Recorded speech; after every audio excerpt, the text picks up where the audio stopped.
السلام علیکم ورحمۃ اللہ وبرکاتہ۔ پیغام حدیث نبوی صلی اللہ علیہ وسلم میں آپ احباب کو خوش آمدید۔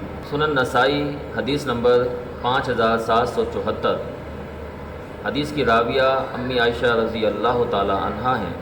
فرماتی ہیں کان رسول اللہ صلی اللہ علیہ وسلم یکثر التعوذ من المعثم والمغرم۔ نبی علیہ السلام اکثر گناہ سے اور قرض سے اللہ کی بہت زیادہ پناہ طلب فرماتے تھے۔ میں نے ایک دن نبی علیہ السلام سے پوچھا، اللہ کے نبی جی، آپ اتنی قرض سے اور گناہ سے اللہ کی کیوں پناہ پکڑتے ہیں؟ تو پیارے پیغمبر علیہ السلام نے اس کا جواب دیا، فرمایا ان الرجل فاذا غرم فحدث فكذب ووعد فاخلف۔ اے عائشہ، جب انسان کوئی قرض لیتا ہے تو وہ بہت زیادہ جھوٹ بولتا ہے، جھوٹ سے کام لیتا ہے، جھوٹی باتیں کرتا ہے۔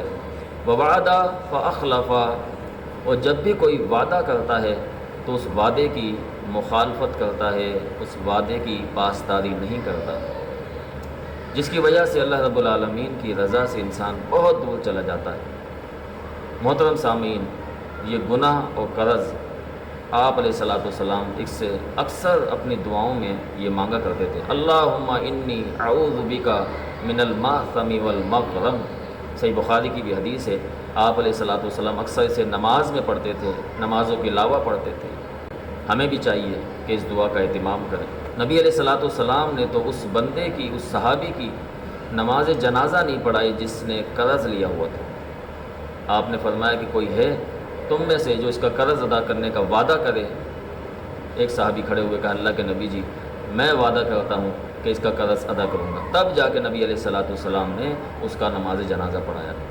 پیارے پیغمبر علیہ السلام نے فرمایا انسان شہید ہوتا ہے، اللہ کے راستے میں قتل کر دیا جاتا ہے تو سیدھا جنت میں جاتا ہے، لیکن اگر کوئی مقروض ہو، قرض دار ہو، شہید پر قرض ہو، تو فرمایا اسے جنت میں جانے سے اگر کوئی چیز روکتی ہے تو یہ قرض ہے۔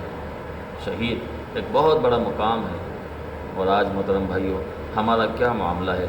ہمیں اس پہ بغور جائزہ لینا چاہیے، اول قرض سے بچنا چاہیے، اور قرض کسی کا لیا ہوا ہے تو اسے بالفور ادائیگی کرنی چاہیے، تاکہ اللہ رب العالمین ہم سے راضی ہو، ہمارے معاملات میں آسانی ہو۔ اس دعا کو کثرت سے پڑھیں، خوب پڑھیں، تاکہ اللہ تعالیٰ قرض سے اور گناہ سے انسان کو محفوظ فرمائے۔